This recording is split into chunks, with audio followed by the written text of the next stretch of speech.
इसलिए भाई और बहनों, आने वाले समय में पूरा विश्व सात संगति से जुड़ेगा, पूरा विश्व है, क्योंकि यही एकमात्र सतगुरु रामपाल जी का मार्ग है, सच्चा मार्ग, सच्चा मिशन, एकमात्र यही। भाई और बहनों, विचार कर लेना, पिछले 11 सालों से सतलोक आश्रम मैनेजमेंट और सत्सेवक इन्हीं के बीच में रही है लड़ाई ज्ञान और अज्ञान की। गुरुजी के पास में हर सप्ताह शिकायत जाती आश्रम वालों की, हम सत्सेवकों को लेकर, सत्सेवकों ने ये कर दिया, उन्होंने ये कर दिया, पवन ने ये कर दिया, वो कर दिया। उधर से गुरुजी ने कितनी ऑडियो निकाली, कितने लेटर लिख दिए, कितनी पुस्तकें लिख दी हमारे ऊपर, जब जब भूल पड़े। बच्चों, इसको महीने में एक बार जरूर पढ़ो। गुरुद्रोही गुरुद्रोही, अंत तक भी। अभी राजेश सिवानी मरा, उसकी प्रार्थना भी जेल में चली गई कि गुरुजी, वो सात संगति वाले कहते हैं कि वो कुत्ते वाली मौत मरा है, उसका मोक्ष नहीं हुआ, संगत में व्याकुलता है, अणकम मच गया, गुरुजी आप कुछ बताओ। उसका जवाब भी गुरुजी ने 10 दिन पहले भेजा जेल से। यानी 10 साल से, 11 साल से एकमात्र संत रामपाल जी और उनकी संगत में यही चर्चा का विषय बना रहा। ये पवन काल का दूत है, गुरुद्रोही है, मेरी संगत को तोड़ दिया, ये कर दिया, वो कर दिया। अब क्या हो गया भाई?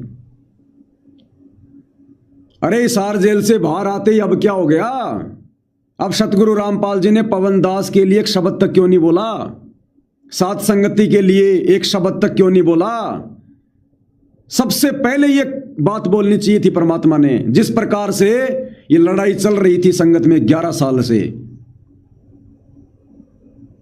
हिसार जेल से तुरंत आते ही सतगुरु रामपाल जी ने सबसे पहले इसी मुद्दे को उठाना चाहिए था।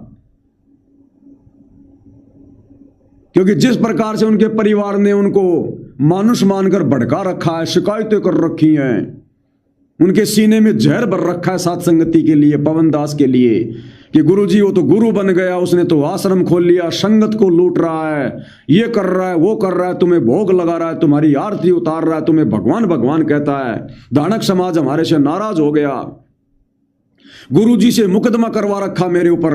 तो गुरुजी ने इस हिसाब से जेल से बाहर आते सबसे पहले पवन दास का जिक्र करना था कि बच्चों वो काल का दूत है, छोड़ दो उसका साथ। मैंने गुरुद्रोही घोषित कर रखा है, जेल से भी बोला था, आज भी बोल रहा हूं। जब जेल से बाहर आकर अन्नपूर्णा मुहिम का समर्थन कर दिया तो क्या पवन दास के बारे में नहीं बोल सकते थे? क्यों नहीं बोल रहे परमात्मा? गुरुजी के परिवार ने भी लाख कहा होगा कि गुरुजी पहले पवन दास के ऊपर सत्संग करो। सबसे बड़ा रोड़ा वो है भक्ति मार्ग में, हमारे धार्मिक धंधे में। एक शब्द तक नहीं बोला परमात्मा ने, एक शब्द तक।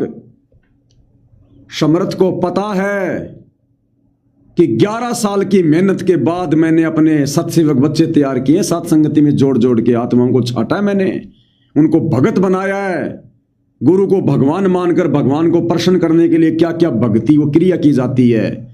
अगर गुरुजी अगर अब बोलेंगे उस मैटर पर, अब अगर गुरुजी बोलेंगे कि हाँ पवन दास गुरुद्रोही है, पवन दास काल का दूत है, और बच्चों अब मैं आश्रम में आ गया, तुम आ जाओ, तो ये शब्द अपने गुरुजी के मुख से सुनकर मुझ पवन दास के अलावा एक भी भगत साध संगति में नहीं रह सकता। सारे के सारे जाएंगे, जाना ही पड़ेगा फिर, क्योंकि परमात्मा ने खुद कह दिया बाहर आकर।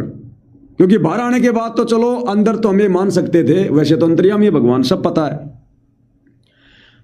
लेकिन चलो आज से पहले तो हम ये मान रहे थे भाई परमात्मा एक आम संत की लीला कर रहे हैं अंतर्यामी होते हुए, और परमात्मा जी वही जवाब दे रहे हैं जो उनके परिवार ने उनको कहा। उनका परिवार पवन दास के बारे में जो बोला गुरुजी ने वैसा जवाब दे दिया। चलो भाई कोई बात नहीं। अब जेल से बाहर आने के बाद तो भाई परमात्मा के हाथ में मोबाइल भी आ गया होगा, उन्होंने वीडियो भी देख लिए होंगे, और बहुत सारे ऐसे मंदबुद्धि लोग होते हैं जिन्होंने मेरा जिक्र भी जो है वो जरूर किया है। तो अब भी गुरुजी क्यों नहीं बोल रहे? एक भी शब्द क्यों नहीं बोला अभी तक? नहीं बोल रहे परमात्मा, जानबूझ के नहीं बोल रहे कि अगर मैंने इसी समय, जब तक ये अग्नि परीक्षा पूरी नहीं हो जाती, तब तक यदि मैंने एक भी शब्द उस पवन दास के लिए बोल दिया, अगर इतना भी कह दिया कि वो गुरुद्रोही है, काल का दूत है, तो सारे के सारे भगत जो मैंने छांटे हैं 11 साल से, जो मैंने हंस तैयार किए हैं, उनकी मजबूरी हो जाएगी मन मार के सतलोक आश्रम धनाना में आने की। ज्ञान आधार से तो उनको पता है कि क्या सही और क्या गलत है, लेकिन गुरु का आदेश होने के बाद फिर सात संगति छोड़ना, पवन दास को छोड़ना उनकी मजबूरी हो जाएगी। और आश्रम में आकर फिर वो क्या करेंगे? वही 12वें पंथ की भक्ति करेंगे, वही क्रिया करेंगे जो ये काल के दूत कर रहे हैं, गुरु को मानुष मान के। फिर 11.5 साल से हिसार जेल में बैठकर परमात्मा ने फिर क्या किया? उनकी तो मेहनत पे पानी फिर जाएगा।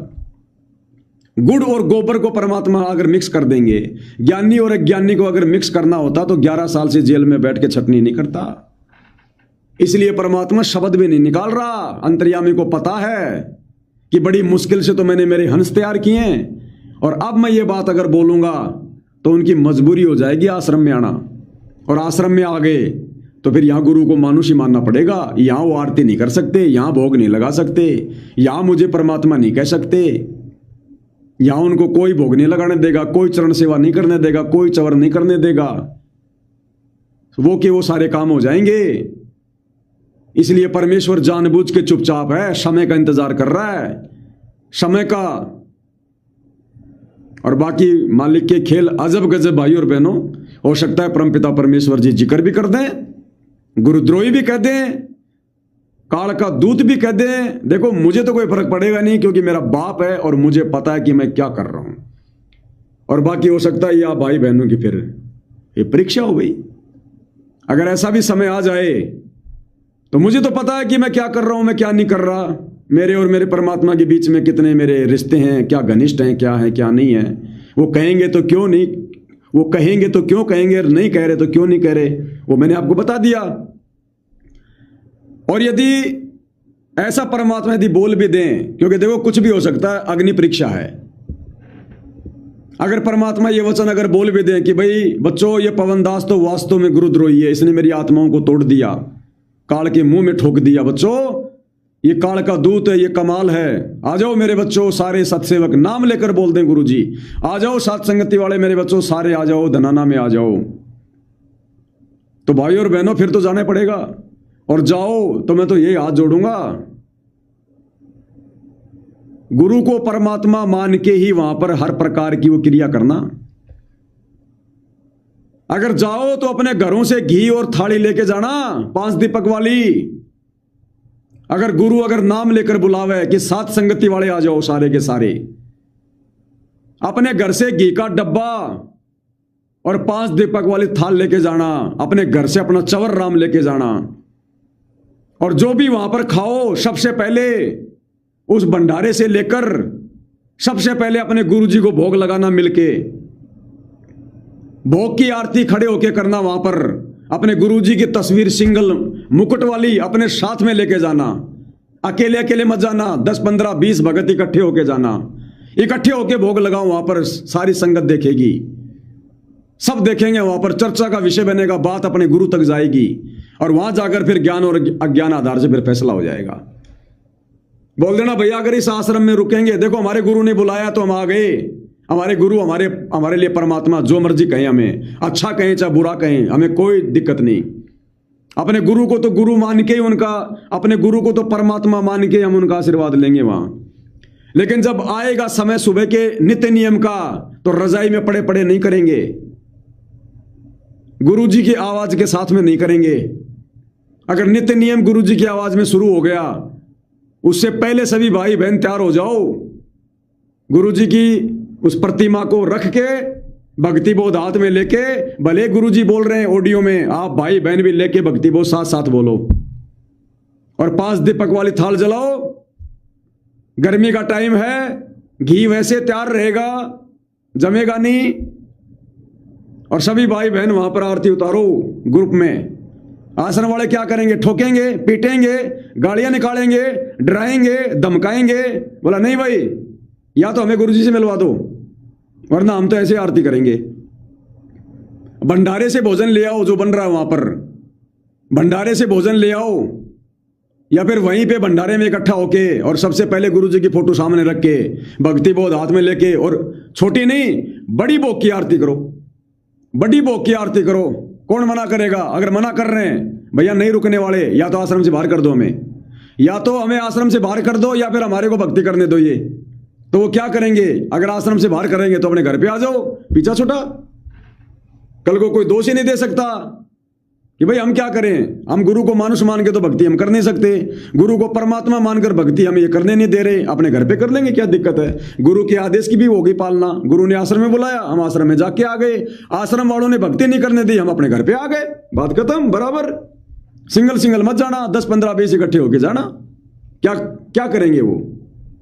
और अगर गुरु जी तक बात गई, अगर गुरु जी ने बुला लिया तो बोल दो भाई आप कि ये परमेश्वर, आप परमेश्वर हो, आपने हमें सद्बुद्धि दी, आपने हमसे अपनी पहचान करवाई है परमेश्वर। अब भी यदि हम आपको मानुष मानकर भक्ति क्रिया करेंगे, हमसे बड़ा नीच कौन परमात्मा। तो फिर वो बालक नहीं है, वो समर्थ है। नुक्ते ऊपर रीजेगा रे, कोटि कर्म जल जाए तुम्हारे।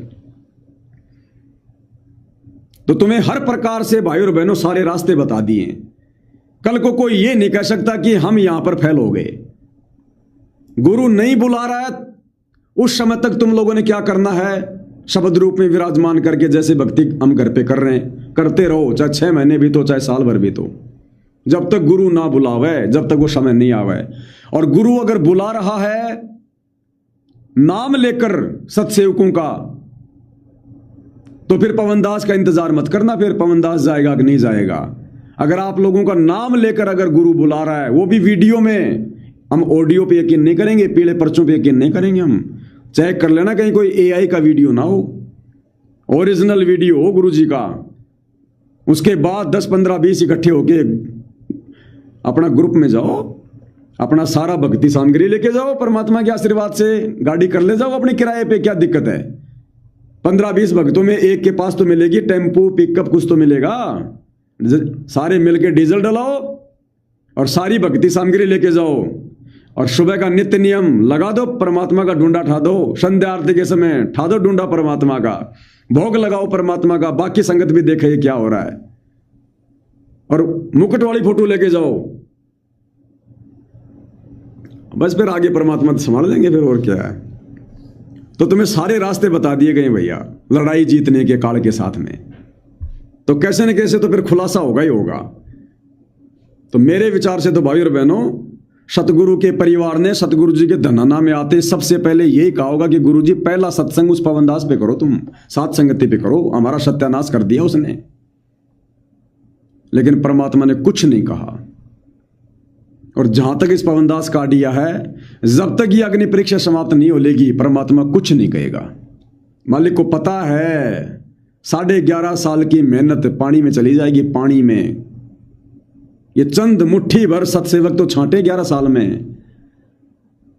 क्या परमात्मा एक करेगा, मिलाएगा परमात्मा गधे को और घोड़े को एक करेगा वो परमात्मा। इसलिए 11.5 साल से जेल में बैठा था। अगर गुरुद्रोही था तो आते ही बोलना चाहिए था भगवान ने, अगर कमाल था तो आते ही बोल देना चाहिए था। अब तक तो, अब समझ जाना संकेत को इसी से। ये तो बिल्कुल मैन मुद्दा था, मैन मुद्दा। अब देखो कैसे संकेतों में परमात्मा ने 19 मिनट के सत्संग में कितने गहरे गहरे संकेत दे दिए। ऐसे समझा जाएगा, शब्द सैन सतगुरु की पहचान है, पावे अटल सुहागरे।